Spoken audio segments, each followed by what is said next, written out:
This is Late Edition, the last word in Sunday Talk, the year in review.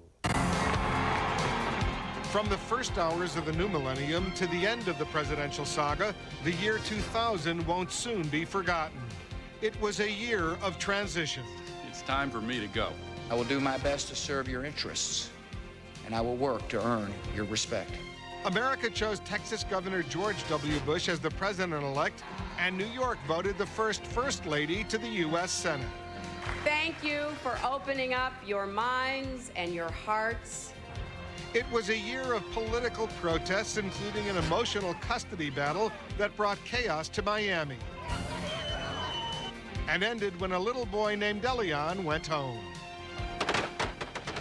Around the world, the year 2000 witnessed the breakdown of the Middle East peace process, the end of Yugoslav President Slobodan Milosevic's reign, and the fatal bombing of the USS Cole.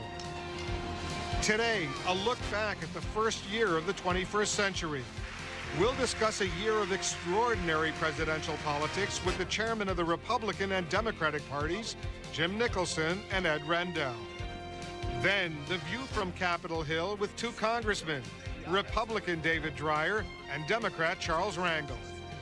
And the international flashpoints of 2000 with former Secretary of State Lawrence Eagleburger and former Congressman Lee Hamilton. Plus our Late Edition Roundtable.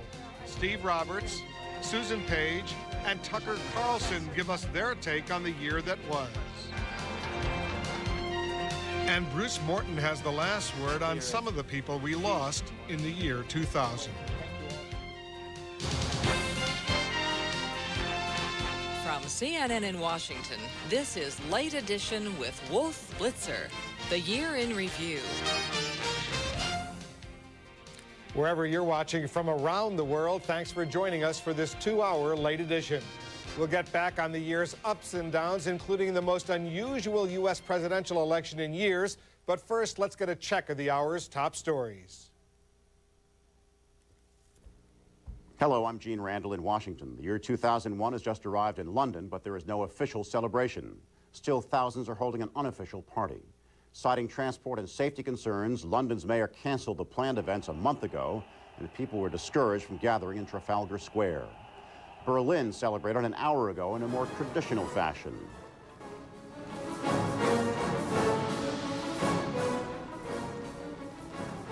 Berliners and tourists alike mingled in a party mood in the streets while a brilliant fireworks display lit up the midnight sky. In Vatican City, Pope John Paul II broadcast his New Year's greeting from his studio window overlooking St. Peter's Square. And in New York's Times Square, the Waterford Crystal Ball has been hoisted into place for its descent that begins at 1 minute before midnight Eastern Time. Our special live coverage of tonight's celebrations begins at 11:50 p.m. Eastern Time, 10 minutes before midnight.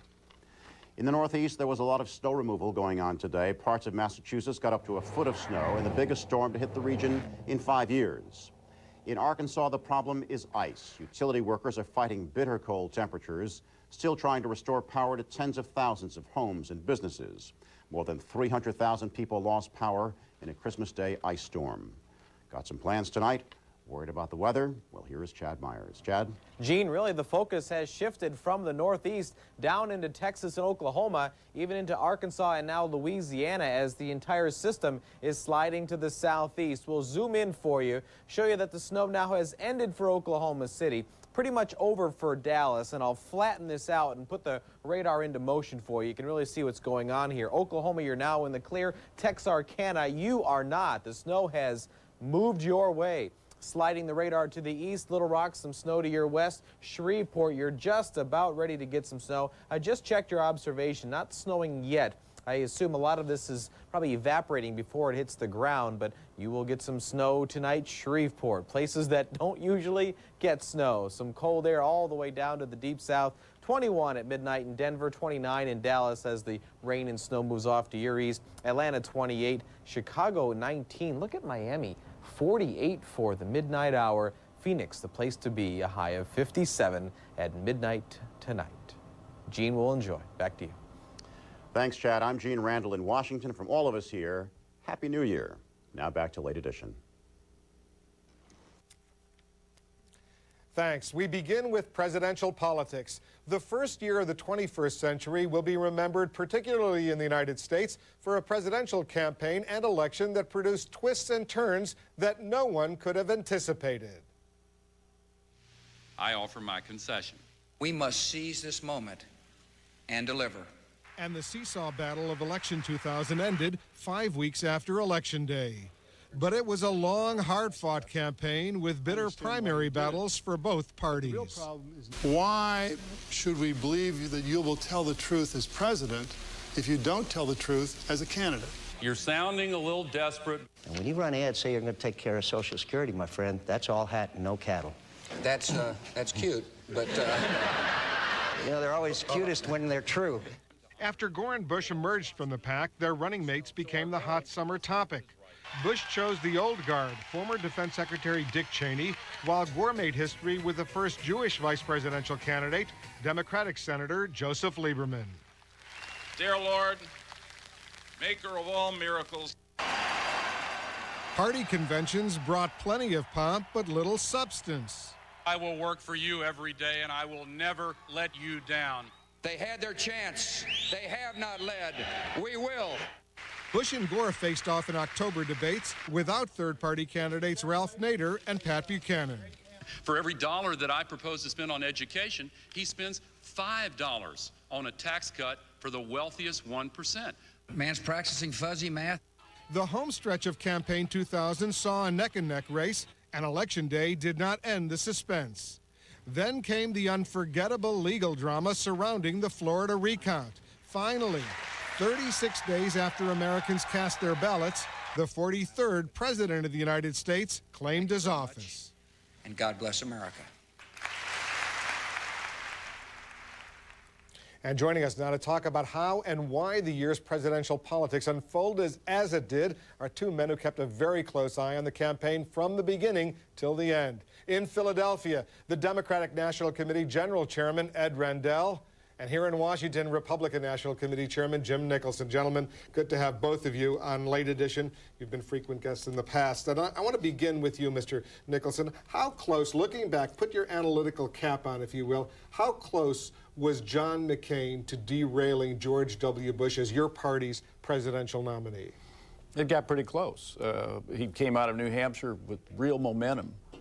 And I think that, you know, the battlefield really shifted out of New Hampshire, and Governor Bush had to mobilize and go down into the South and those states that were still out there and double down, and did that. But John McCain brought a lot of vigor into that primary, brought a lot of new people into the system, and he made George Bush a better candidate.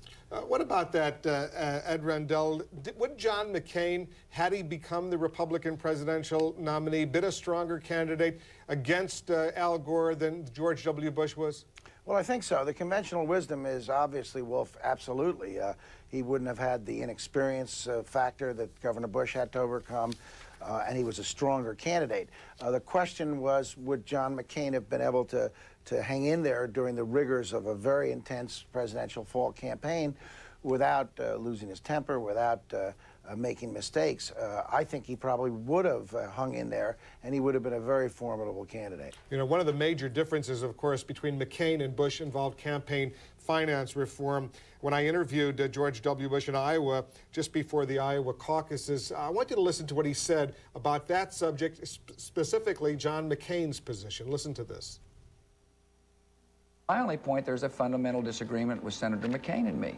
He trusts money left in Washington, D.C. will be properly spent. I know it's going to be spent. I happen to think it's going to be spent on bigger government and more programs. That was also a significant difference on the issue of tax cuts. George W. Bush wanting a much wider, bigger, across-the-board tax cut than John McCain wanted. There were some substantive differences between these two, not only on tax cuts, but as I said, on campaign finance reform as well. Yep, Governor Bush said he was for campaign finance reform. He wanted to see that people's First Amendment rights were protected and that we had a resultant level playing field when the reform is all over, and he wants more frequent disclosure, and I think those are all good ideas. I think we do need some reform. But you don't believe that President Bush, once he becomes president, is going to sign into law McCain-Feingold as envisaged?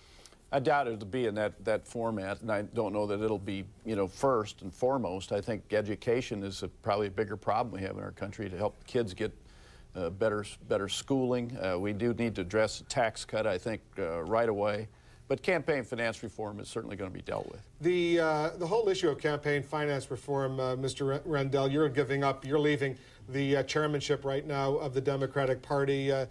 You saw that you had to spend so much time raising money. Is that going to get anywhere anytime soon, the McCain-Feingold legislation, or anything approximating that? Well, first of all, Wolf, I'm not giving up. I told the president and the vice president I would serve until after the election and then go on to other things. But I think, number one, the only real campaign finance reform is if we do pass McCain-Feingold. And as you know, during the campaign, the vice president, the DNC, and almost the entire Democratic Senate and House delegations said they would be for McCain-Feingold. Senator McCain said that next year there was going to be blood on the floor if we don't pass it. I think it is going to pass the Senate, and I think it has a decent chance to pass the House. And then President Bush is going to have an awfully difficult decision to make. I think if he vetoes McCain-Feingold, if it passes, that's going to be a very political hot potato. I think, having been through this, that there's no question. And Jim's right, there has to be equal-handedness on this. And I think McCain-Feingold does give us that equal-handedness. But there's no question. We've got to get rid of the unbelievably large sums of money that are raised and spent on federal elections. It just doesn't make any sense. On this point, Mr. Nicholson, there was no love lost during the course of the primaries between McCain and Bush. I want you to listen to what McCain said on our program at one point about his then Republican rival. Listen to this. I'll tell you what, I'm gonna work a lot harder at pointing out that Governor Bush is, if he's a reformer, I'm an astronaut. He said that on Late Edition, but he said it a lot of other places as well. If he's a reformer, I'm an astronaut. He never believed that George W. Bush was interested in reform, campaign finance reform.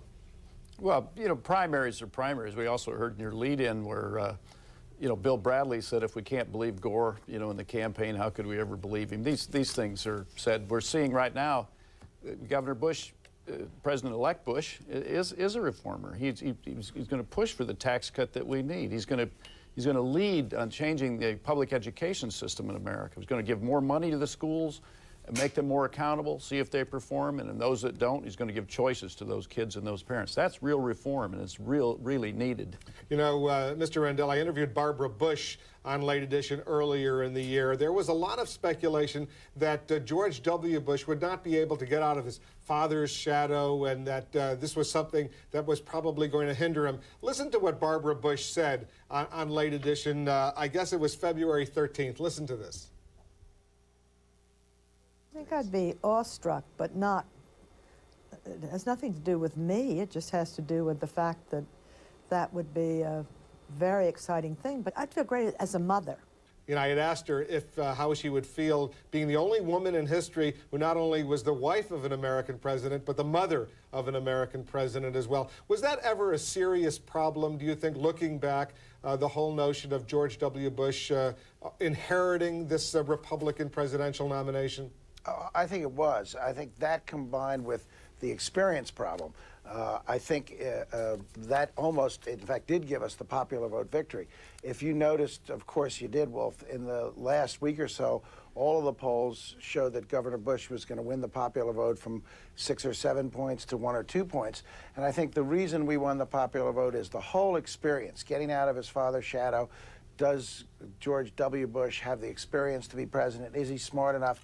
I think when he made the comment about Social Security not being a federal program, we were able to pound that in the last week or 10 days. And I think voters' doubts about whether he had the capacity on his own, apart from the President Bush and the President Bush's advisors, on his own to be president, was what caused us in that last week to pick up. And I think we've won the popular vote now by over 500,000 votes. Mr. Rendell, did you ever think that Bill Bradley would defeat Al Gore for the Democratic nomination during that bitter primary? Well, Bill Bradley in November and December was really resonating all across the country, was on the cover of Time and Newsweek, and he had a lot of momentum going. And what Bill Bradley did that I think astounded most Democratic observers was the ability as a challenger to an incumbent vice president raise the maximum amount of money for federal matching funds. That automatically made him a serious contender. And as we entered the new year, I thought there was a distinct possibility that Bill Bradley could win, but then I think you saw Al Gore at his best, the fighter who identified issues that people cared about and was strong and passionate about those issues, and that's what enabled him to win. And he is a good fighter, and again, we didn't see quite as clearly that same Al Gore in the debates in the general election, and if we had, I think the vice president would be planning this transition right now. You know, Mr. Nicholson, we didn't really see the Republicans score a lot of points against Al Gore on the whole issue of the Buddhist temple, the fundraising issue. I interviewed Al Gore in April of this year. Listen to what he said at that time when I pressed him on that whole issue. Listen to this. Well, I've talked about that.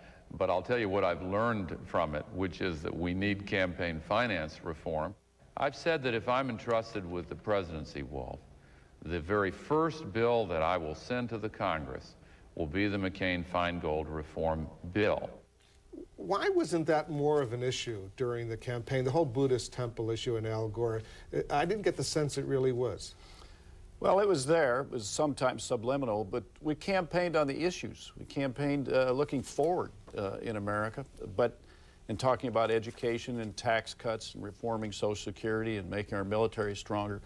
But Governor Bush, President-elect Bush, continually talked about bringing honor and dignity back to the White House, which he will do. And, you know, that implied the things that had gone on, like the Buddhist temple, for which the principal coordinator was convicted of 5 felonies and so forth. So it was there. We have to take a quick break. We have a lot more to talk about when we return. Bush versus Gore. We'll get Democratic Chairman Ed Rendell's and Republican Chairman Jim Nicholson's reflections on a hard-fought, down-to-the-wire fall campaign. Our late edition Year in Review continues right after this.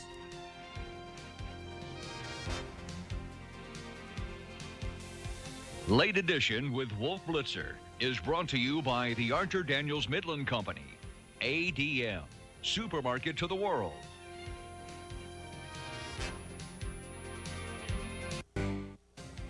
I will swear to not only uphold the laws of our land, I will swear to uphold the honor and dignity of the office to which I have been elected, so help me God. And I stand here tonight as my own man. And I want you to know me for who I truly am. Presidential candidates George W. Bush and Al Gore speaking at their parties' respective political conventions back in the summer. Welcome back to our late edition Year in Review. We're continuing our conversation with Democratic Party Chairman Ed Rendell and Republican Party Chairman Jim Nicholson. And I want to begin with you once again, Mr. Nicholson. The whole selection of the vice presidents, Dick Cheney was picked by George W. Bush. And the argument at the time was he would add some so-called gravitas, the Washington experience, the former congressman, the defense secretary, the White House chief of staff. But he didn't prove to be such a great campaigner. He did a good job. And the real climax of it was the debate that he had with Secretary Lieberman. And people there really saw Dick Cheney at his best, the kind of competent, experienced, decent guy he has. He is, with a sense of humor. When I interviewed him in July, Ed Rendell, on Late Edition, we discussed that voting record he had for 10 years as a Wyoming congressman, which to a lot of our surprise turned out to be a lot more conservative than most people had thought. Listen to what he said about that when he was on Late Edition. I hope the Democrats spend the next 3 months going after my voting record. I'll be happy to defend it, but in the meantime, we're going to talk about the future of the country, and we're going to win the election. The Democrats didn't really have an opportunity to score too many points on that, although they tried early on, didn't they? I think early on we were able to cast some doubts about Congressman Cheney's record, particularly some of the extreme votes on guns and education and things like that. But in the end, it's a presidential election. And I agree with Jim. I thought Dick Cheney did a marvelous job, as did Joe Lieberman in the vice presidential debate, and that cured a little bit of the country's worries about him being an extreme right-winger. Wolf, I also want to say on the campaign finance question, it was very interesting. The reason I don't think that ever resonated was because, as you heard the vice president say, we were so strongly for McCain-Feingold, and they weren't. It made that a very difficult issue for them to use against us. Was that the case during the course of the year? I think another reason it didn't resonate was, and the campaign's over, but I've got to use the word, the hypocrisy of the Democrats. They raised more soft money than we did, and they continually preached against it during the day and raised it at night. All right, let's move on. We want to get on to Joe Lieberman. You know, Ed Rendell. It was a historic decision by Al Gore to name the first American Jew to become a vice presidential candidate. Joe Lieberman spoke often about that, spoke proudly about that. Listen to what he said to me on Late Edition in August. Listen to this. But at that moment in Nashville, frankly, I had such a sense of miracle that I was there, that prayer just came out of me. But it seems to me that if people in public life feel moved to talk about the role that their faith plays in their lives, then they have a First Amendment right to do so as well. Did you have a problem, Ed Rendell, with Joe Lieberman, who's an observant Orthodox Jew, talking about his religious convictions as openly and as bluntly as he did? No, I didn't. And in fact, Wolf, I think that was one of the things that led to the tremendous national acceptance of Joe Lieberman as a candidate and as a person. And, you know, obviously, since we lost, we're frustrated and disappointed. But one of the great things that came out of this campaign is that the first American Jew to ever be on a national ticket received such wide acceptance, was so popular, and I think was a tremendous help to the ticket. And there was never any negativism shown. I think the Republican Party all across the country responded properly and appropriately to that. It just wasn't an issue in the campaign. And of course, in key states like the Floridas and Pennsylvanias, helped us dramatically. I think Joe Lieberman's candidacy in New York was a significant help to now Senator-elect Clinton. I think it was one of the best results of the campaign. Mr. Nicholson, as far as the Republican convention in Philadelphia, which you, of course, remember very, very vividly, the criticism at the time was that George W. Bush, in his effort to be inclusive, brought a lot of minorities up on the stage, but they really weren't in the audience. And that was reflected in the 90% plus of the African-American vote that eventually went to Al Gore. We had a great convention. Our party really came together, united in that convention, stayed that way through the election. The other thing the election showed was the fighting spirit of the Republican Party is really back. But no question, we were disappointed by the African-American turnout in the election. And I think, frankly, that one of the reasons for that was those egregious ads that the NAACP ran, likening Governor Bush to the murders of the people, in Texas who dragged that unfortunate gentleman to death. It was egregious. I think the Democrats should have condemned those ads, and I think it demeaned the civil rights value of the NAACP to have done something so partisan. Mr. Rendell, as far as the debates were concerned, there were 3 presidential debates. By all accounts, Al Gore went into those debates with very high expectations, a great debater, but the polls showed that George W. Bush not only held his own, but did better in those debates than Al Gore did. What happened? Well, I think Al Gore probably summarized it right with his analogy to Goldilocks. He was too hot, too aggressive in the first debate, too cold, too passive in the second. In the third debate, he got it right and scored a triumph not only in the Insta polls, but in the eventual polls as well. But the first debate, it's interesting, Wolf. I think that was a turning point in the campaign. If you remember, at the end of the first debate, the Insta polls showed that people believed Al Gore won by as much as 12 or 13 points. And then Jim and his crew, and I give them credit, they did a terrific job spinning the so-called embellishments that the vice president made without mentioning the incorrect statements that Governor Bush made, and the media brought into it hook, line, and sinker. So we went from the Insta polls, where people thought Al Gore won, to the eventual polls, where the first debate hurt Al Gore. And I think everybody will remember, of course, those smirks and the off-camera reactions from Al Gore. The Insta polls had him winning. All right, let's take another quick break. We have a lot more to talk about up next. A scenario that no one expected. We'll get Chairman Rendell's and Nicholson's thoughts on the recount. Late Edition's Year in Review. We'll be right back.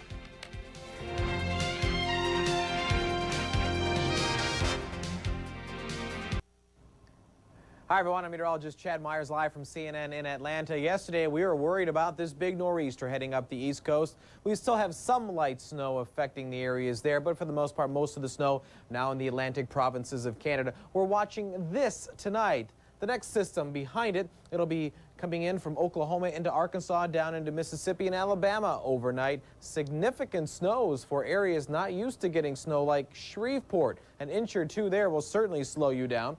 Earlier today, we had a lot of snow through Oklahoma City, an inch or two, but it has now moved down into the southeastern sections of the state and into northeast Texas. I'll slide this to the east a little bit so you can see Arkansas and Louisiana. Little Rock, some snow coming into your western suburbs, also into Shreveport. Now, the snow coming down to the ground. For a while, we were seeing it on the radar, but it wasn't actually coming down to the ground. It was evaporating on the way down, but now you're seeing some snowflakes in Shreveport. A couple weeks later, so 1 week late for Santa, but he doesn't mind. 29 degrees for midnight tonight in Dallas. That snow will have moved to your east. Denver, you get to 21. Phoenix, 57, the warmest spot on the map, tied with Tucson for tonight's high. Miami, only 48 at midnight. Atlanta, 28, 20 degrees colder than last year. New York City, big time party up there, 26 degrees, but the wind chill factor will be 5 degrees below zero. Bundle up tonight.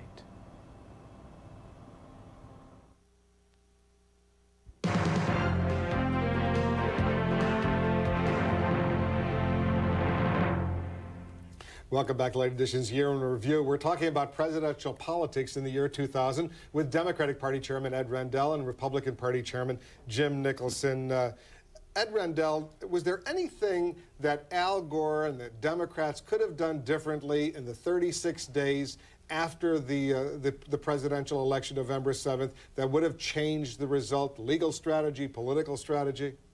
Well, it's hard to think of anything except possibly one exception.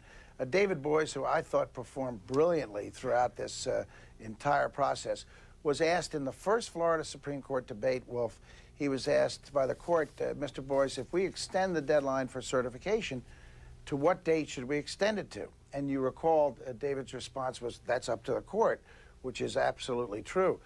The court was focusing on December 12th and the 10 days for the contest provision. If somehow we could have persuaded the court to have extended that deadline, not to the Sunday they did, a short 4 or 5 day window, but extended it all the way up to December 1st, which would have still left 10 days for the contest provision, I think we would have had the full recount in Miami-Dade. What do you think about that, Jim Nicholson? Well, I think that you could argue the reverse of that. By extending it the way they did, they shortened the period to then have a time to cure it. And the Supreme Court said that it probably could be cured, but there wasn't time to cure it. And Jim's right. The U.S. Supreme Court. And Jim's right in the sense that one way or the other, either we should have had a shorter certification period and a longer contest period, or vice versa. But I thought at that point, Wolf, we had the momentum. The court was clearly going our way. And had they given us a December 1 deadline, I think those votes would have all been counted. Now, I don't think that would have been the best result. Right. The best result would have been counting all the counties, which was what the Florida Supreme Court eventually decided. Well, I know there's a Yale study out now, and another prominent Democrat is saying that based on their statistical sampling they've done so far in recount, if all the votes in Florida would have been recounted, Governor Bush still would have won the election. It depends on the standard used, and we could debate that forever. Well, that debate, academics, I'm sure, will continue to debate that for many years to come. But if you're looking now, if you're looking back at that 36-day period, was there ever a moment, and be honest with us, when you thought that Bush was going to be defeated and Gore would be the next president? Well, when the Florida Supreme Court reached out on their own motion and grabbed that case and brought it up there and then ruled unanimous as they did against us, that worried me a great deal because I didn't know that we were going to be able to get that case to the U.S. Supreme Court for them to, adjudicate the equal protection problems that there were in there. It was a touch and go period for a lot of those days. I want to thank both of the party chairmen for joining us on this New Year's Eve. Happy New Year to both of you, Jim Nicholson, Ed Rendell, and good luck as you go forward with the next chapters of your political careers. Happy New Year to you. Happy New Year to you, Ed. Thank you. Thanks to both of you. Just ahead, from Elian Gonzalez to rising gas prices, the presidential race colored virtually every story in the year 2000. We'll look back at the year's politics in review with California Republican Congressman David Dreyer and New York Democratic Congressman Charlie Rangel. Late Edition's Year in Review continues right after this.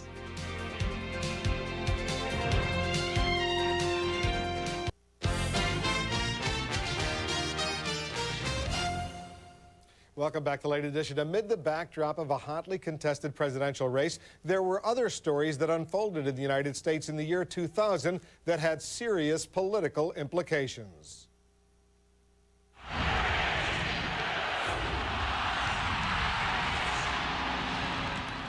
We welcome the new millennium with worldwide celebrations as Y2K fears fizzled and terrorist threats failed to materialize. But the New Year's harmony would not last. Elian's best interests lie with his father. It's very sad that we live in a country of liberty and justice for all except Elian. Following months of demonstrations, court battles, and endless TV coverage, Elian Gonzalez was forcibly taken from his Miami relative's home, delivered to his father, and returned home to Cuba. The chaos in Florida eventually calmed, at least until year-end, when the nation was introduced to the hanging Chad. Meanwhile, travel in 2000 arrived loaded with baggage. Gas prices surged, Firestone tires underwent a massive recall, airline delays snarled the nation's skies, and forest fires plagued much of the western United States. Meanwhile, the dot-com bubble burst and interest rate hikes slowed the markets as the NASDAQ gave back over 25% of its 1999 gains, and the Dow ended nearly where it began. The year 2000 brought some closure to the 6-year-long independent counsel investigations, clearing Hillary Rodham Clinton, but leaving perjury charges as a possibility for President Clinton after he leaves the White House January 20th. On many issues, on most issues, there's been nothing done in this do-nothing Congress. And on Capitol Hill, gridlock topped the legislative agenda. The budget fight stretched throughout the fall, leading to a lame duck end-of-year congressional session. Despite record budget surpluses, bipartisan compromise was rare. Election day yielded a Senate split 50-50 and a House with an almost unworkable Republican majority. Gridlock's days may not be numbered after all. Joining us now with their perspective on some of the other political stories that made news in the year 2000 are two veteran congressmen who've been squaring off on Late Edition for years. In Kansas City, Missouri, Republican Congressman David Dreyer of California. He was just elected to his 11th term in office and is chairman of the powerful House Rules Committee. And in New York, Democratic Congressman Charlie Rangel, he'll be serving his 16th term starting in January and is the ranking Democrat on the House Ways and Means Committee. Congressman, always great to have you back. This Happy is New Year to Wolf and Charlie both. The third year in a row for both of you to do our Late Edition Year in Review. And Charlie Rangel, I want you to listen to something that David Dreyer said in his predictions last year. 1 year ago, it was December 26th. In 1999, when we were getting ready for this year in review. Listen to what he said then. We might be able to find him a spot in the incoming President George W. Bush administration, but if not, I guarantee you Charlie will be in his very important key position as ranking minority member of the Ways and Means Committee. A little good humor, but he obviously had a good prediction. Bush would be president, and you would still be the ranking Democrat on the Ways and Means Committee. What happened? You got so close in the House of Representatives. Why didn't the Democrats become the majority? Well, I've had the opportunity to oversight elections in developing countries, and in some of these countries, they just count the areas and the counties in which they know they have to vote. And then when they reach that point, they just stop counting. As a matter of fact, sometimes when they have court systems like Supreme Courts, they call in the courts, ask, did we do the right thing? And they bring him over to the palace, and the judge says, yes, you did the right thing. Stop the counting. Never in American history have we felt so embarrassed by saying that a president of the United States was selected by 5 people in the United States Supreme Court. If you control those counting the votes, control the referee, and control the judges, heck, if I knew that, David, I would have agreed with you then. David Dreyer, nobody could have predicted how close this presidential contest would be and the 36 days that everyone seemed to be in limbo. Well, the most interesting thing, Wolf, is to look at the fact that about 6 months ago, George W. Bush was going to be elected by 15 percentage points. The Republicans were going to increase their numbers in the United States Senate, and Dick Gephardt was going to be Speaker of the House and Charlie Rangel, Chairman of the Ways and Means Committee. So actually, I'm particularly gratified at the fact that in the House of Representatives, we were able to prove most all of the pundits wrong by bringing about, for the first time since really the 1920s, the extension of Republican leadership in the Congress. And I would argue with the opening piece that you had setting this segment up, and that had to do with this issue of bipartisanship. In the 106th Congress, if you look at the fact that on the priority issues that we set forth, education, national security, tax reduction for working Americans, and saving Social Security and Medicare, we clearly had bipartisan victories. We were able. Let me ask Charlie Rangel. Was this a bipartisan, cooperative Congress, the 106th Congress that just completed, or was it a do-nothing Congress, as a lot of people allege? It was a do-nothing Congress, a very exciting administration led by President Clinton, as we saw the greatest economic expansion in recent history. But I do hope that the next president, President Bush, does not follow the description of bipartisanship that has been stated by my long and dear friend David Dreyer. Having a Republican steamroller and picking up a handful of conservative Democrats is not bipartisanship.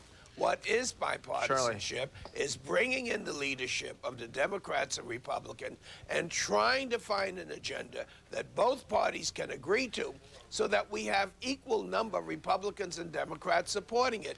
Coming in saying that you got to have the same $1.6 trillion tax cut for the rich because you got to pick up a half a dozen Democratic conservative is not bipartisan. And I agree with Charlie. I mean, I don't know that we're going to have an equal number of Democrats joining with Republicans, but I agree that we need to sit down with leadership. And we've just seen in the last couple of weeks the first meeting that George W. Bush had following the completion of the 36 days following the election was his unprecedented meeting with Senator Tom Daschle and Minority Leader Dick Gephardt. And so there is an attempt being made to work with leadership, and I'm not advocating that we just try to get a few, but if you look at a couple of issues, I mean, we had 63 Democrats who joined us with repeal of the marriage tax penalty. 65 Democrats joined with repeal of the death tax. And so it's not just going to be a few conservative Democrats. And you know, Charlie, that I very much want, as we begin this new year, to work with you on things like reducing the top rate on capital gains, because you know that we've worked on that in the past, and I think we can do it now. On free trade, I want to work with you on getting fast-track negotiating authority so we can find new markets for goods and services, you can't have Charlie. these meetings. You have these meetings, and it looks good on television, and then President-elect Bush comes out and says he's going to twist arm and knock heads for his $1.6 trillion tax cut. And that's wrong. He didn't have that kind of mandate. I want to move on by looking back. I want to look back to something that Congressman Charlie Rangel was very, very accurate in predicting, namely that Hillary Rodham Clinton would be the next United States Senator from New York State. David Dreyer, on May 14th, Charlie Rangel was very blunt on Late Edition when he said, when he offered this advice to Rudy Giuliani, basically, it's time to move on and get on with this election. Listen to what Charlie Rangel said then. It's best that he takes a deep breath and straighten out his personal and physical problems and try to get some candidate that would give Hillary a run for the money. She's going to be the next senator. He was absolutely right. She is going to be the next senator, David Dreyer. Rick Lazio never seemed to really get off the ground. He started late in his defense. He didn't really have the opportunity. but it looked like Hillary Rodham Clinton had it going almost the entire year. Well, as you know, Wolf, there are 2 million more Democrats in New York State than there are Republicans, and when Charlie Rangel says something's going to happen in New York, it's going to happen. I mean, that's sort of the way New York works. And the other thing I think Ed Rendell pointed out very well, Wolf, is the fact that our colleague Joe Lieberman's candidacy was very, very beneficial to Mrs. Clinton in New York. And I mean, I think the world of Joe Lieberman, and I'm looking forward to having him come back into the fold and in the Congress working with us on a wide range of issues in a bipartisan way. But we look forward to serving. Well, tell me, how did Clinton. Joe Lieberman help? That was a hidden asset that I didn't see. How did Joe Lieberman help Hillary Clinton win all I'm New saying York? is that the chairman of your party, Ed Rendell, in the earlier segment, Charlie, said that the candidacy of Joe Lieberman on the ticket was very beneficial in New York. He comes from Connecticut and obviously from the region, and there were a lot of voters in New York who were drawn to his candidacy and also ended up supporting Hillary Clinton. I think Hillary Clinton worked hard. She worked every county. She visited every county. I'm not saying Mrs. Clinton didn't work hard, Charlie, and I mean, you know what? If she weren't going to be a hard worker, you wouldn't have selected her as the person to be your senator.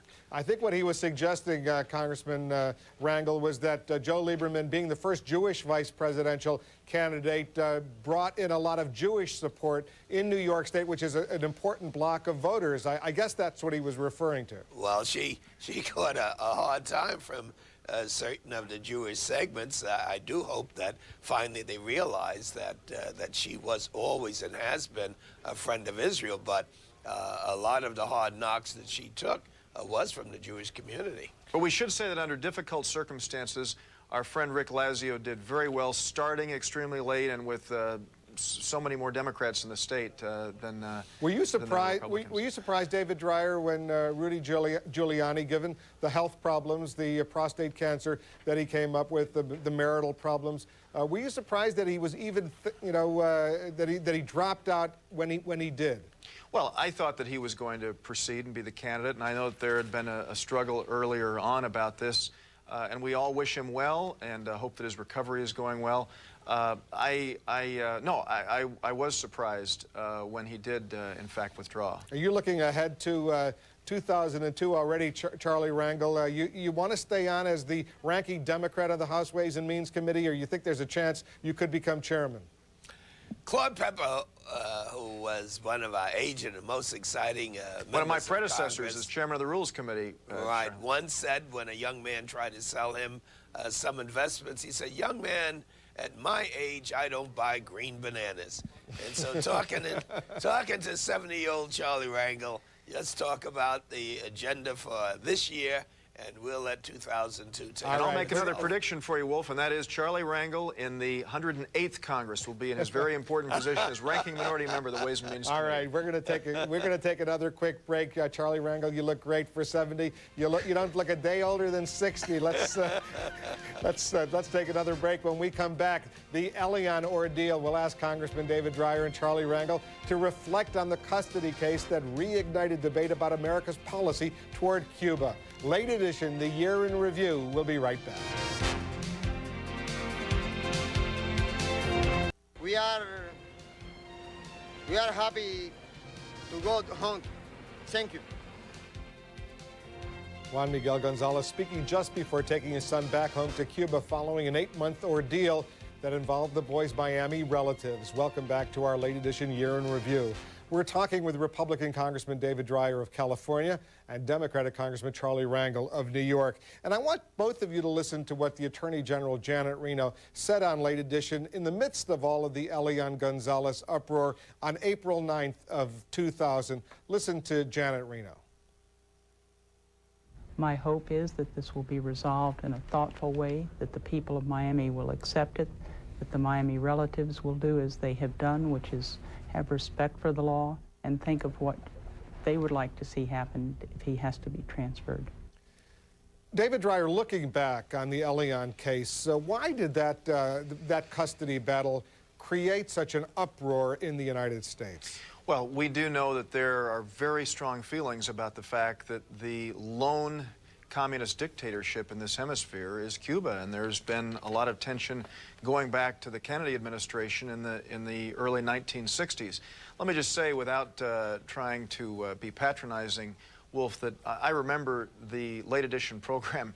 I think Charlie and I were scheduled to come on and talk about China policy. That was last spring. And you did an extraordinary job. I think you had something like 20 guests on that one program, and so it showed your real professionalism there. It was a tough time for all of us in this country, and there was a lot of attention focused on that little boy. And we know that when children come into the mix, it pulls at the heartstrings of a lot of people. And so I think that if you look at where we are today, I'm still troubled with the fact that Cuba is listed on the index of economic freedoms and in the dumpster with North Korea and Somalia and Libya and Iraq. It's a terrible place. Well, let me bring in Charlie Rangel. Did the Elian saga end the right way? Looking back now, as you can. Did it do what? Did it end the right way? The right way? Yes. Oh, of course it did. It should never have started. It had very little to do with Elian Gonzalez. Every American and every human being would believe that when you've lost your mother, regardless of the circumstances, you should be with your father. What it had to do with is insane policy against Cuba. We recognize Red China, and Dave Dreyer was a leader in permanent trade relationship with China. We're working with North Korea, with North Vietnam, every communist country, and yet, because of what had happened some 40 years ago, we allowed a handful of Cuban Americans to make this a national and indeed an international issue. David Dreyer, on that point, at least it seems that Castro has not, at least from what we can tell from the outside, overly exploited Elian's return to Cuba. He's out of the headlines. He's in school. He's doing his thing with his father, his family there. And some of the worst fears that were expected, at least on the surface, don't seem to have materialized. Well, I think your last term there is really the operative one, and that's on the surface. We don't know exactly what's going on, and that's the difference between Cuba and the United States. I agree with Charlie that when we look at the fact that Vietnam, North Korea, and the People's Republic of China are nations with which we are beginning to open the door, I would very much like to see us do that with Cuba. And Charlie and I have privately discussed this on many occasions. But before that happens, I would like to see just a modicum of the reforms that came from, like those of the Shanghai Communique with Deng Xiaoping in 1972, by Fidel Castro, because I think it's important for us to note that as we look at opening things up in Cuba, we don't want Fidel and the apparatchik in Cuba to be the sole beneficiary. We want to benefit the people of Cuba. Charlie Rangel, did the Elian case, in your opinion, cost Al Gore Florida by alienating Cuban Americans who had earlier voted in relatively pretty good numbers for Bill Clinton but didn't vote for Al Gore this time around? There's no question about it. The Democrats lost first because President Clinton had encouraged and the Congress supported expansion of allowing medicine and food to be shipped to Cuba and support of our farmers' export policy. And Al Gore tried to straddle a fence on this issue, and Al Gore paid for it at the polls, as did the Democratic Party. Unfortunately, Congressman, we have to leave it right there. We hope both of you will be back 1 year from now, and several times in between on Late Edition. We always love having both of you on your program. Thanks for launching our film career, too. That's right. At least this year, something positive emerged from your appearances on Late Edition. You'll be in a major motion picture, the two of you, but we'll leave that discussion for another time. Okay. Congressman Dreyer and Rangel, thank you very much. Happy New Year. Thank you. And when we return, the second hour of Late Edition, we'll check the hour's news, then look back on the major stories that occurred around the world in 2000 with former Secretary of State Larry Eagleburger and former U.S. Congressman Lee Hamilton. Our special Late Edition Year in Review continues right after this.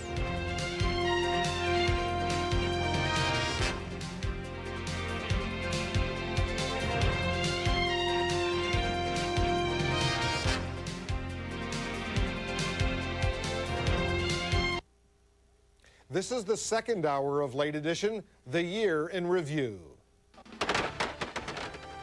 We'll continue our look back at the year 2000, including the international flashpoints with former Secretary of State Lawrence Eagleburger and former Congressman Lee Hamilton.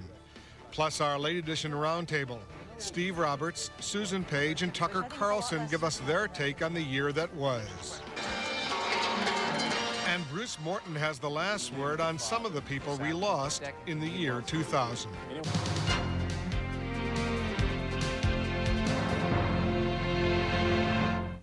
Welcome back to the second hour of Late Edition. We'll take a look at some of the key international stories that occurred in the year 2000 in just a moment. But first, let's get a check on the hour's top stories. Thank you, Wolf. I'm Andrea Hall at the CNN Center in Atlanta. New Year's is just 4 hours away, and Times Square is all set to go. Earlier today, some friends from Con Edison turned out to light and then hoist the New Year's Eve ball into position. Below, revelers are gathering with anticipation. The party in London peaked with the passing of the new year just 1 hour ago. There, many Londoners gathered in Trafalgar Square, despite the fact the police and other city officials were trying to steer them away. In Paris, it certainly was the city of lights. Parisians gathered to await the festival of lights that marked the stroke of midnight there. And in Moscow, Red Square was filled with thousands of Russians at midnight. The bells of the Kremlin rang in the new year. Well, up next, New York. We'll have live coverage of the countdown to New Year's in the U.S. Our special will begin at 11:50 p.m. Eastern Time. Well, the storm that caught everyone here in the U.S., travel in some parts of the country, is improving at the end of the year. All three of New York's major airports are open again just one day after a major winter storm shut them down. Flights into Newark are running 3 hours behind schedule. There are arrival delays of between 40 minutes and 2 hours at LaGuardia Airport. Well, things are better at Kennedy, where flights have only been late by about 15 minutes. Most airlines are running limited schedules, and many have made numerous cancellations. What about the all-important New Year's Eve forecast? For that, we check in with Chad Myers. Hi, Chad. Hi, Andrea. Yesterday, we were really concerned about the Northeast. Now we're seeing some light flurries. Now we're concerned about Oklahoma, Texas, into Arkansas. We'll zoom into this area for you. Honey Grove, 4 inches of new snow in northeast Texas, and just about 40 miles northeast of Dallas. One of our weather producers called in. Brother-in-law called him Commerce, Texas, 2.5 inches of snow, and the cars are all in the ditches. You need to be very careful in this area, folks, because the snow is still coming down, although most of it's sliding east now of Oklahoma and east of Dallas into Texarkana, into places like Shreveport. They don't get a couple inches of snow per year. There you go. There it's coming down, and it's going to be a little bit tricky on your way home tonight. Be very careful. The roads get slick with just a 1/4 inch of ice or a 1/2 inch of snow on them. Chicago at midnight, you'll be 19. Denver, you'll be 21. Phoenix, 57. And a cold night in Miami. At midnight, it'll be 48 degrees. Andrea, I hope you have a very prosperous 2001. Happy New Year. Happy New Year to you too, Chad. That is a look at the headlines. I'm Andrea Hall. Don't forget to join us for our New Year's Eve special at 11:50 Eastern. Now back with Wolf and more of Late Edition. Thanks. From Russia to the Balkans to the Middle East, the year 2000 saw some major power shifts as well as growing fears about global terrorism. The first year of this new millennium was marked by leadership shakeups and violence around the globe. In Yugoslavia, the year 2000 brought revolution, a new president, and the end of Slobodan Milosevic's grip on power. In the Middle East, President Clinton's hopes for brokering a peace deal faded despite a marathon summit at Camp David. Unfortunately, Arafat somehow hesitated to take the historic decisions that were needed. They are trying to put big lies of what had happened in Camp David.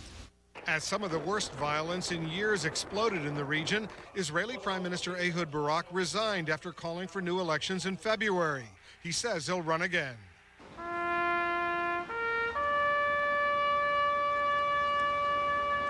And violence elsewhere in the region hit the United States when terrorists attacked the USS Cole in Yemen, killing 17 crew members. To those who attack them, we say, you will not find a safe harbor. We will find you, and justice will prevail. In Russia, President Boris Yeltsin abruptly resigned, making the way for former KGB agent Vladimir Putin. And North and South Korea took an historic step toward normalization after their two leaders met in Pyongyang, setting the stage for a new year of reconciliation. We're joined now by two guests well-versed in international affairs. Lawrence Eagleburger served as Secretary of State under President George Bush, and Lee Hamilton was a former congressman from Indiana who served as chairman of the House International Relations Committee. Gentlemen, good to have you on our late edition Year in Review. And I want to begin with you, Secretary Eagleburger. The Israeli-Palestinian peace process was going along, at least it seemed, so well, making dramatic progress, and all of a sudden it collapsed, and we've seen this terrible violence over these past few months. What happened? Well, first of all, I shared the view earlier on, about 6 months ago, that things were really moving along, and I was saying in one of the areas where I could be a little bit optimistic was the Middle East, and you were right, it fell apart. I think it tells us several things. First of all, it may never have been as close to being good as we thought it was. I have serious questions about whether Arafat can produce. I have equally serious questions as to whether he wants to produce. So you start there, I think, with that problem resting in front of us. Do the Palestinians really mean it? I think Barak and the Israelis played very silly ball here at the point where they let Sharon go to the castle, or the whatever it's called, Temple Mount. It simply incited the Palestinians, and we've had this mess ever since. I guess, quick answer to your question, I suspect that what we're seeing now has been there all along. It's been covered over by this apparent progress, but I think fundamentally we are far away from a real agreement. You know, Congressman Hamilton, almost a year ago in January of 2000, I interviewed then-candidate George W. Bush before the Iowa caucuses, and I asked him about the entire Middle East peace process. He seemed to take a little bit of a swipe at the Clinton administration. Listen to what he had to say. It's incredibly important for the Palestinians and the Israelis to come to an agreement, or the Syrian and the Israeli to come to an agreement that is in their interest, that they all can live with. And the United States can serve as a mediator, and should, but should not impose our standards of peace. Looking back on the Clinton administration, and President Clinton specifically, did he overreach? Was he going for too much, and as a result, this setback that has occurred? I don't think we should fault President Clinton for going for too much or for overreaching. But by allowing the issue, for example, of Jerusalem at the second Camp David to come up without necessarily preparing the Israeli public or the Palestinian public or the Arab public as a whole or the Muslim communities around the world for the possibility of compromise on these sensitive issues involving Jerusalem, was that an overreach? Oh, I don't think either one of the leaders, Barak or Arafat, prepared their publics very well for the kinds of compromises that were talked about at Camp David. Look, the mood around the world, and certainly in this town early in this year, the year 2000, was that a final settlement was possible. What happened at Camp David after agonizing negotiations was they just came up against these very intractable problems, Jerusalem at the top of the list, and they couldn't close the gap. And you had in this year then great progress and then a very significant setback. And the real question in front of us now is whether this can be restarted in some way. You know, with all of the resentments that have been created. When I interviewed Prime Minister Barak on October 15th on Late Edition, he was still hoping it could be. Listen to what he said at that time. We will ultimately have peace with the Palestinian people. They are our neighbors. They are going to be here forever. We will, at the end, live side by side as neighbors in peace. But did he, and you know the situation in the Middle East quite well, Secretary Eagleburger, did he get carried away, Ehud Barak? Yeah, I think he did. I think that the enthusiasm for the desire for a peace settlement probably he misjudged a bit. I also think, as Congressman Hamilton said, he didn't prepare the Israeli public very well, so that when the mess began, I think the peace process and those who wanted peace in Israel, and there are a lot of them, I think they were really put back by that mess that they saw. But I think... But you seem to suggest in your earlier answer that you're not really convinced that Yasser Arafat wants peace. I'm still not convinced. That's why when Barack says we live together, we're going to ultimately have peace, that's true, I suppose, but it may be 100 years from now at the rate we're going.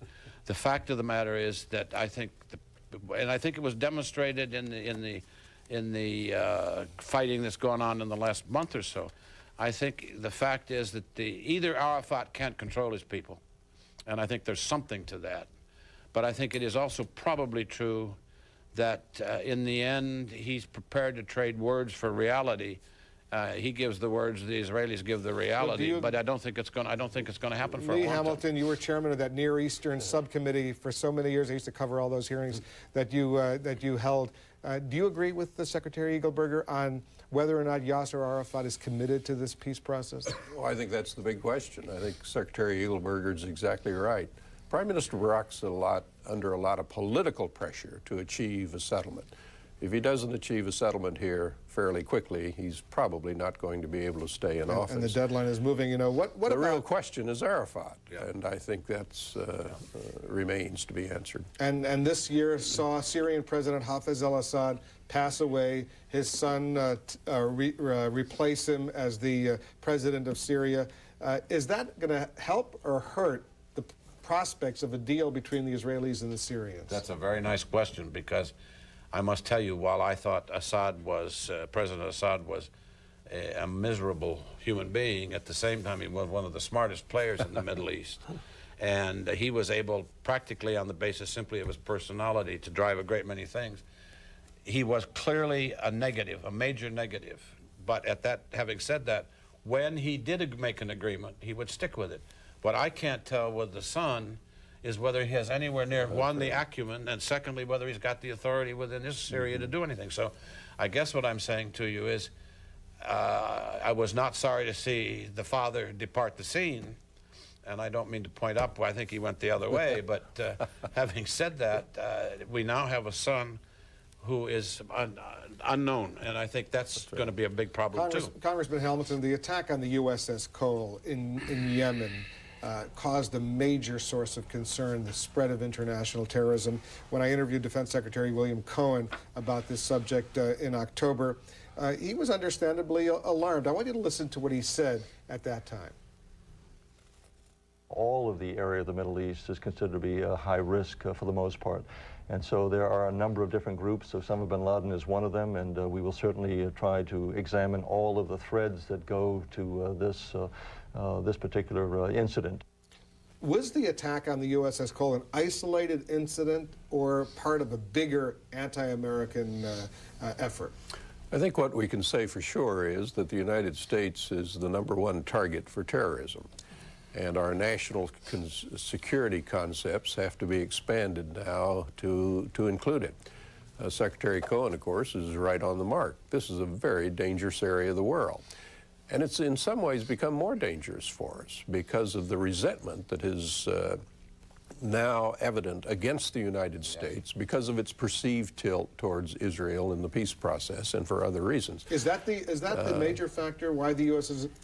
is a target, because of its support for Israel, or are there other factors? Well, I think it's the major reason in the Middle East. I don't think it's globally. I don't think it's by any means the only reason. I think there is great and increasing resentment that we are the only superpower left, that we can control things, at least supposedly, if we want. I think there are a lot of different reasons for the terrorism on a global scale. In the Middle East, clearly the support for Israel is the principal reason. All right, we're going to take a quick break. A lot more to talk to when we come back. We'll ask Larry Eagleberger and Lee Hamilton about some other flashpoints that occurred around the world in the year 2000. Late Edition's Year in Review. We'll be right back.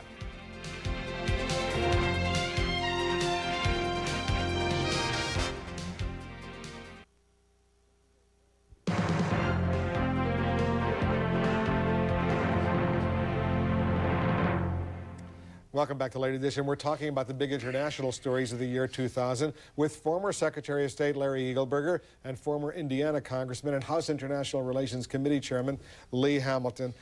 Yugoslavia. You were a former ambassador to Yugoslavia. I am not responsible for the mess. But anyway, go ahead. In addition to being Secretary of State, you were a career diplomat. You studied Yugoslavia for a long time. I believe you even spoke a little Serbo-Croatian in your heyday. What happened? Slobodan Milosevic was in power, and all of a sudden it ended. Yeah, but again, this is something with roots that are 500 years old, and you have to start there, I think. Tito understood what a mess it was going to be when he left, and he tried to create a structure that might work, and it clearly did not. Now, one of the reasons it didn't work is because Milosevic, from the beginning, didn't want it to work. And I think he intended a greater Serbia. I think he didn't care at all that Yugoslavia fell apart. But what you have here is 500 years of hatreds, different religions, different cultures, and it was an artificial state to begin with. And what you found in the end was that it became a murderous mess. And it isn't going to go away for a long time. Well, is it any better now, do you think, with Milosevic out of power in Belgrade? I look upon this as one of the victories for the year 2000. Milosevic is out. He'd been there for 13 years. He had, look at the chaos and the pain and suffering he had caused the people of Yugoslavia. He's out. We have a new president, duly elected. This is a bright spot in the year 2000.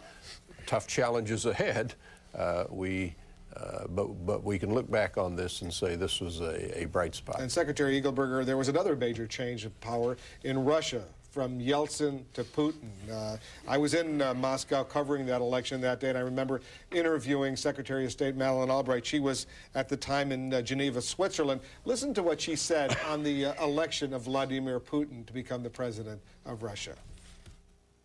It's historic that the Russians are having such an election, that there is a transfer of power in a democratic and constitutional way. It's very important for the United States to be realistic about Putin and about Russia, but I don't think we should prejudge him. Well, let's give you a chance to judge him right now. What's happened in Russia since Putin assumed power? You know, you keep asking me these questions, which if I were to be honest, I'd say I don't know, but I'll try. I must tell you, obviously it is important that they had a free election. I don't argue that at all. I am not at all sure about this particular man, Putin. I think there is an anti-democratic streak in him somewhere. Having said that, it is also true that he's had a mess to try to put some order into, and some toughness, some arrogance and authoritarianism I think is going to be necessary, but I really in the end do worry. I worry about anti-Semitism, and it's coming back again in Russia. He's played around a little bit with that himself. So I would have to say to you, Wolf, while I think he has shown that he is an effective leader in a country that is now at 6s and 7s, I am not yet convinced that he's a real Democrat. Congressman Hamilton, arguably perhaps the most dramatic development in world affairs this year was in North Korea, and the rapprochement between North Korea and South Korea, the visit by Secretary Albright to Pyongyang. It's a remarkable development. You've studied this area for many years. Well, it is an amazing development, and I think a positive one, but much too early to make any judgments about North Korea. But the fact that these two Korean leaders came together after decades, really, of isolation, the fact that North Korea came out of its shell is a very significant development. Now, the next administration, President Bush, is going to have to proceed with very great caution here because of deep suspicions on our part about their intentions, and I suspect suspicions on their part about us. This will be one of the great stories of the next year to watch. What happens in the Korean Peninsula. And we'll be watching together with you, Lee Hamilton. Larry Eagleburger, you were here last year, you're here this year. We hope you'll join us again next year as we look back on the year 2001. If we can do it, we'll be here. We'll be here. Pleasure always. Happy New Year to both of you. And to you. Thank you. And when we return, the Roundtable Scorecard. This time last year, we asked them to look into their crystal balls and make some predictions for 2000. We'll see how they did. The good, the bad, the ugly. When Late Edition, the Year in Review, continues.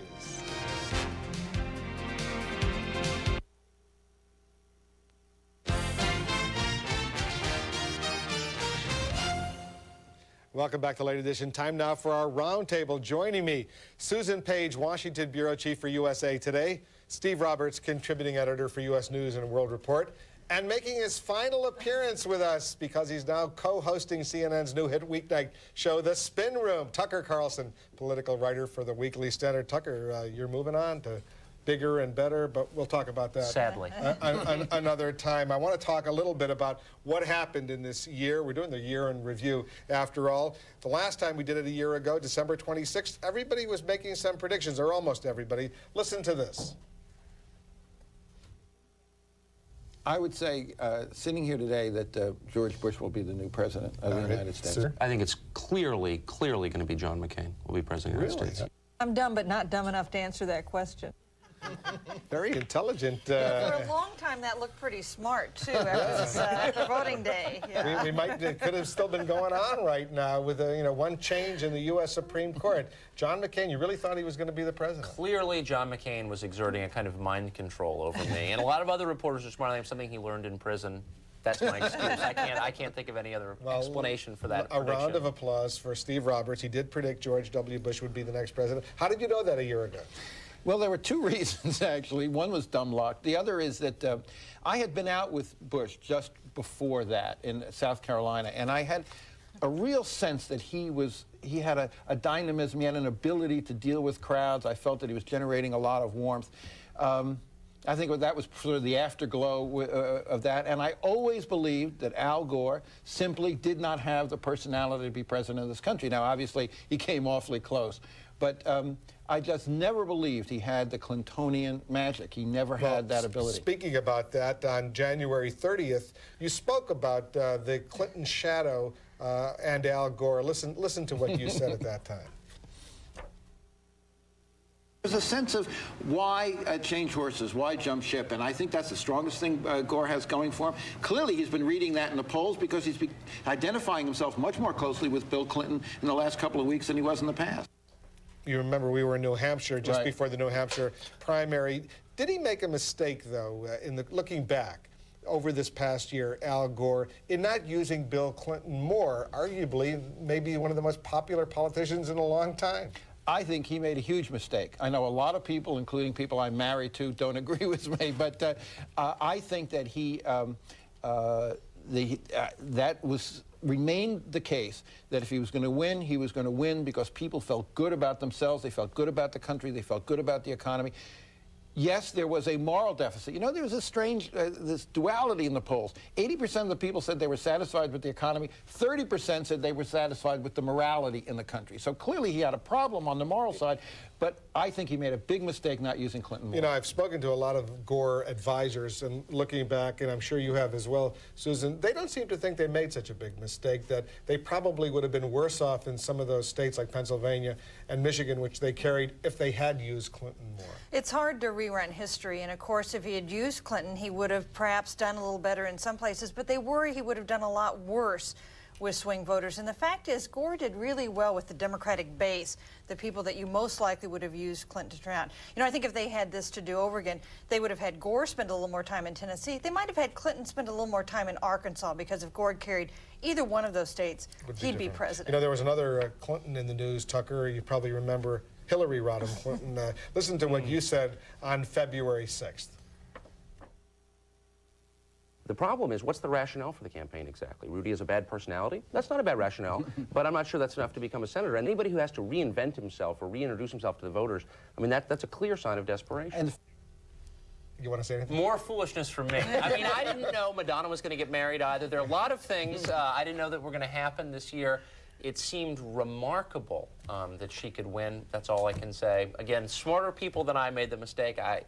That's one of many bad calls I made. Back, though, a lot of people, as they were looking at Mrs. Clinton's run for the Senate, thought that if Giuliani had been able to continue and he had to drop out, he might have given her a much better run for the money than Rick Lazio did. Well, you know, I actually thought, and I said this a number of times on this show, that I thought Lazio would be a stronger candidate. First of all, he wanted the job. You know, Rudy never wanted the job. Lazio, Rudy's idea of campaigning upstate was go to Yankee Stadium. He never really had a sense of New York State. He had a tremendous burden of being New York City mayor in many ways. But in the end, and I never thought Mrs. Clinton was a particularly good candidate. I don't think she grew that much as a candidate. But in the end, it was such a Democratic state that was the single biggest reason she won. All right, we have to take a quick break for our international viewers. Thanks for joining us. For our North American audience, the Roundtable continues its look back at the year 2000 when Late Edition returns.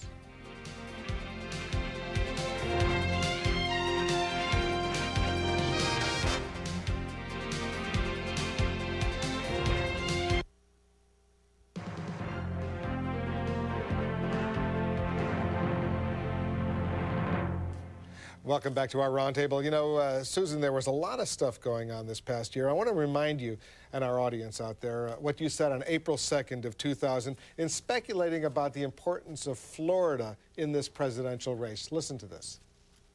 I'm not sure Gore really needs to win Florida. I think this may be just a play that forces George W. Bush to pay some attention to Florida, a state he would like to take for granted, with the benefit of his brother being the governor and its general Republican leanings. Because if Al Gore wins Florida, that means Al Gore has won a big electoral victory in November. That's not one of the swing states. All of a sudden, Florida became a swing state. You know what? You know, Lee Atwater had a saying, don't get in the way of your enemies when they're in the process of self-destructing, and that comes to mind as we look at that clip. Florida, but a lot of us, in fairness to Susan, a lot of us early on, Tucker, I'm sure you did as well, didn't you think that with the governor's brother being the governor of Florida, that Florida was a lock for George W. Bush? I don't know. Do you have a clip of me saying that? This is like the root canal show. We're not setting you up. No. We have another time we're going to say Well, it's amazing how all the conventions people had, you know, the conventional wisdom that Florida was a Republican state and Arizona was, you know, strongly Republican. Of course, Bush only won that by a very narrow margin. All of that was turned on its head in the end. I just can't wait to find out what's going to happen. You know, 2 years from now, it'll probably be... Well, you know, on June 25th of this past year, we were discussing the so-called Ralph Nader factor. Steve, you had some very, very wise words about Ralph Nader at that time. I want you to listen to what you said on Late Edition that day. I think Ralph Nader is the flavor of the month of June, but not necessarily of October and November. Third parties need discontent in the country to flourish. I just don't see what Nader really stands for in a clear, coherent way that is going to draw a lot of votes. Arguably, he did cost Al Gore the election. Not in the way we expected, though. You know, it's interesting. We expected he would cost him in states like Wisconsin and Oregon, where there was a significant environmental movement. And in many ways, he did not make much of an impact, except, of course, in Florida, where everything mattered. He got more than 90,000 votes. The astounding statistic out of Florida is if 1% of the people who had voted for Ralph Nader in Florida voted for Al Gore, only 1% he would be president. Now, given that narrow margin, of course, you can make this claim about many other things. So he did hurt him in Florida, but that wasn't what we were expecting. That was a surprise. You know, if you look back, though, at the Nader, who at this table thought that Nader would be a more formidable presidential candidate than Pat Buchanan? Did you? No, I don't think so. I thought Pat Buchanan, with his $12 million in federal funding for the Reform Party, was going to get more than 0.4% of the vote, which is what he got. With the exception of Palm Beach County, Pat Buchanan did not do well any place in the United States. I always had a soft spot for Nader. I always thought there was a reason people were voting for Nader, that he filled a need, that there were still honest lefties out there. Turns out I was right. I hope you have a clip of that. And so I always thought, you know, there was a chance he would have some effect. Of course, I had no clue that he would have. All right, now let's move on. Of course, in July, there were vice presidential candidates who were selected by the two presidential candidates. And we talked a little bit about Dick Cheney as vice presidential candidate on July 23rd. Listen to this. If you look at the single biggest political hole that George Bush has, Dick Cheney helps fill it. I think Cheney creates a vulnerability for George Bush, and that is this whole idea that he's surrounding himself with the people who were served in his father's administration. It's not hard to imagine someone like Dick Cheney being popular with Midwestern voters. So to the extent a vice president helps, I think Cheney helps there, and that's what matters. So looking back, did Dick Cheney in the election help or hurt George W. Bush? I think he helped, and frankly, for the reasons we both said, because, and you can see it even in the post-election factor. George Bush's biggest hole was that he was perceived as not experienced enough, not ready for the job. By surrounding himself with Cheney, Colin Powell, other people from his father's administrations, he did reassure voters that he would have a good team around him. And in that sense, I think in the end, Cheney did help. And that's certainly been the case since the election as a source of reassurance. Well, I think that it's clear that George W. Bush is not concerned that people may think he has too many people from his father's administration. Just look at the appointments he's made so far after choosing Cheney. But I wonder if down the road this does, in fact, will create some problems for him if he doesn't establish himself as his own president with his own team. I guess I'm not quite ready to concede that was a stupid comment. Was it a good pick, Dick Cheney, looking back? Well, it was a lot better than the Gore people thought it was. I was struck for the whole, say, last 2 months of the election, but every time you talk to a Gore consultant, he would tell you this was the turning point. This was the moment when Bush lost the election, is when he picked Dick Cheney. They were really convinced that that was just a disastrous choice. I mean, it may not have been a brilliant choice, but clearly it wasn't a disaster. Well, Lieberman was also the choice of Al Gore. Historic choice, as we've been pointing out, the first American Jew to serve on a major presidential ticket. On August 6th, the three of you had some thoughts about Joe Lieberman. I think Lieberman is a better choice. I think he brings some weight and heft to the ticket. Lieberman would be an interesting choice, and we would all be in favor of that. To see what would happen with the first Jewish person on a major party ticket. I think Joe Lieberman is the clever choice, which means that Gore won't pick him, but he should. But he should, and he did. I believe that Al Gore listened to you, Tucker Carlson. I think as he often did during the course of the election, especially at the end. I was sort of running the boys' legal team. And were you, sending him messages on this late edition? Well, I was. I know he's a late edition viewer. And he was getting his advice from you through here. As I said, I'm going to call him after the show. Actually, make sure he tunes in. No, I think it was a huge surprise for all of us that he would make a choice that wasn't obvious on the face of it. Turned out to be, as I said, a clever choice, but of course not in the end. More than clever, really a brilliant choice. I mean, it really elevated and fueled his candidacy at a time he really needed it. And it's fueled Joe Lieberman as being one of the big contenders for the Democratic nomination in 4 years. Yeah, I've heard a few people, not many people, suggest that maybe there was a hidden anti-Semitic vote out there that hurt Gore. West Virginia and Tennessee, some states. I've seen no evidence to back that up. Do you see any evidence to back that up?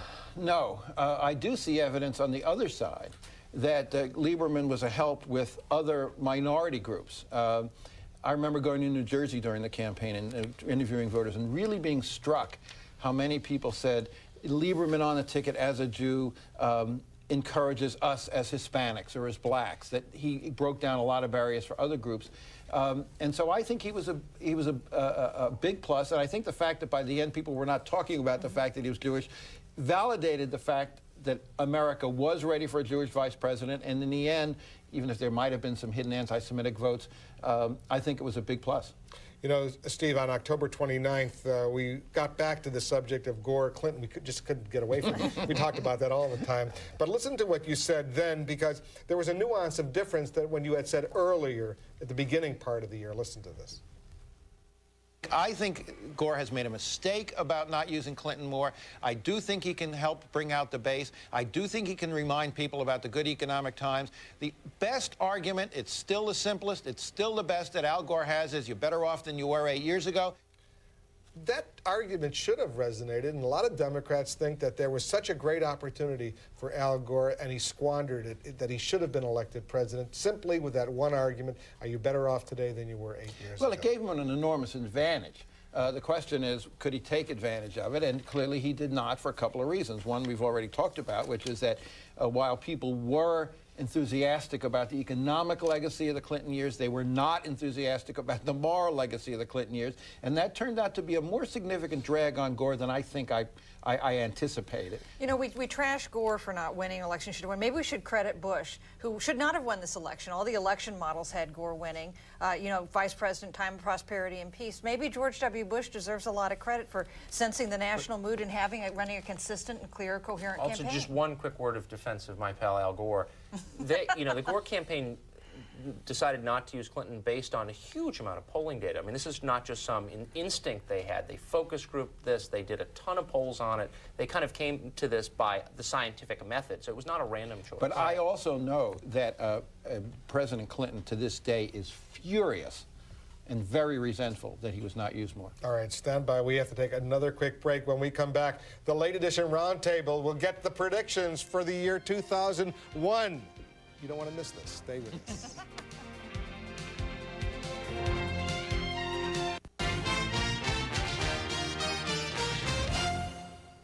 All right, Tucker, welcome back because we're going to do a little predictions right now. And I want you to look ahead. A year from now, when we look back on the first year of the Bush administration, what will people say about it? People say this is a very, very boring administration, and George W. Bush will take that as a high compliment. Boring in the sense of? In the sense that there's no Jocelyn Elders figure, there's not going to be, I mean, I think, you know, Bush will get through the, I mean, as he has been so far, get through the transition period without, you know, appointing or attempting to appoint someone who's a wacko or fails in the Senate. Well, let me bring in Steve and ask him this poignant question. Will he fire the White House Travel Office? I think that George Bush does not bring that same sense of grandiosity to the job that the Clintons did that led to those arrogant misuse of power. He doesn't strike me as that kind of person, partly because there's more of a sense of entitlement to him. You know, his father was in this house. This is not new to him. And I think that there's a calmness that comes with being part of this dynasty that the Clintons never had. There was always an edge that I don't think he'll bring to the job. Susan, like me, you spent a lot of time covering Bill Clinton. A year from now, what is Bill Clinton going to be doing?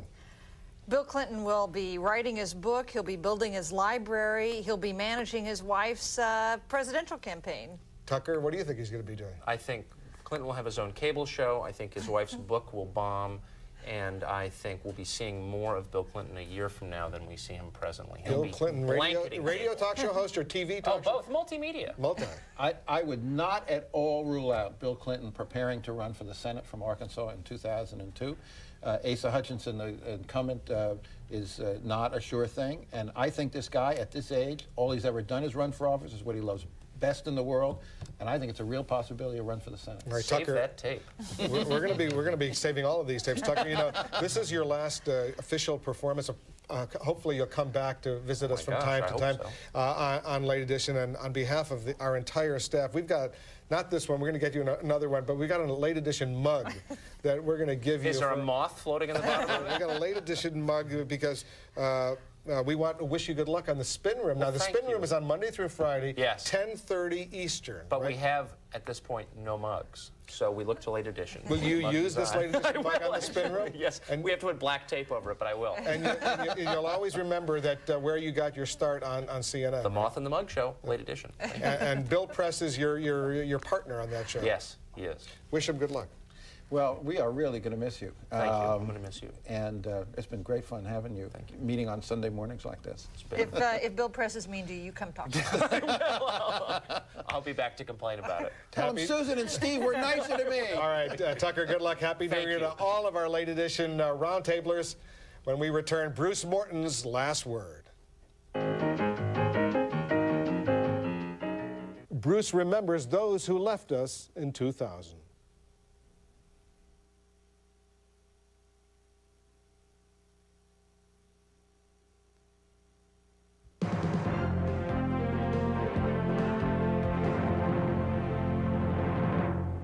Time now for Bruce Morton's last word on the extraordinary figures we lost in 2000.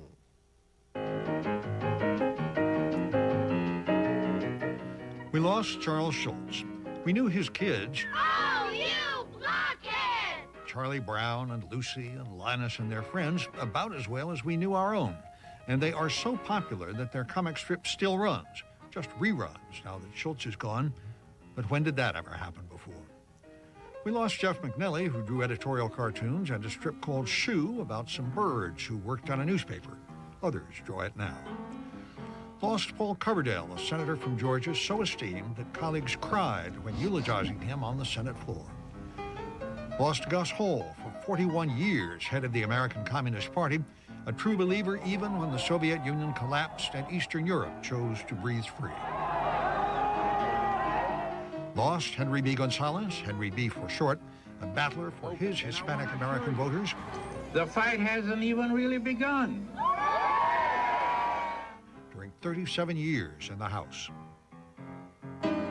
Jose Williams died, a company commander in the Civil Rights Crusade, beaten by police. Sometimes loud, but a good voice to hear when marching feet grew weary. Lost Charles Ruff, a The Watergate prosecutor, who a generation later defended Bill Clinton, He didn't commit perjury. He didn't obstruct justice. He must not be removed from office. during an impeachment that actually came to trial. And Frank Wills, the security guard who first discovered the Watergate break-in and was dogged by bad luck ever afterward. We lost Gwendolyn Brooks, poet and the first black to win a Pulitzer Prize. Lost Barbara Cartland, queen of the romance novel. She wrote 723 of them, topped that, and said, "My heroines are always virgins." Lost Edward Gorey, whose sketches and verses might seem gloomy. E is for Ernest, who choked on a peach. F is for Fanny, sucked dry by a leech, but which always made children and grown-ups laugh. We lost Cardinal John O'Connor, uncompromising on issues like abortion and homosexuality, compassionate in caring for the poor. You are my sunshine. Lost Jimmy Davis, country singer, You Are My Sunshine, and twice governor of Louisiana. He rode his horse into the office on Inauguration Day, and a reporter wrote that was the first time all of a horse had ever been in the governor's office. We are such stuff as dreams are made on. The theater lost Sir John Gielgud, who played everything from Hamlet to the butler in the movie Arthur, and Sir Alec Guinness, who played everything else, from a Saudi prince in Lawrence to Obi-Wan Kenobi. May the Force be with you. Lost Hedy Lamarr, a beauty whose nude scene in the 1932 movie Ecstasy fascinated a generation less used to movie nakedness, but who also invented a radio signaling device still in use. Lost Jason Robards, a gifted actor who convinced a new generation that Eugene O'Neill really was a great playwright, and who was equally gifted as Ben Bradley, the editor who led the Washington Post through the excitement of Watergate. Just be sure you're right. Tito Puente died. He didn't invent Latin jazz, but he owned it for a generation or two. And Robert Trouch, effortless voice of CBS Radio News. Franklin Roosevelt liked him so much, the story goes, that he once delayed an arrival just to make Trout, who was on live reporting the arrival, keep talking and talking and talking. Effortlessly, of course. And we lost, well, they've announced its death anyway, the Oldsmobile. Used to be the family car, done in now, the marketers say, by consumer dislike of the first syllable of its name, old. Lots of memories as the old year ends. I'm Bruce Morton. Thanks, Bruce. Late edition. We'll be right back.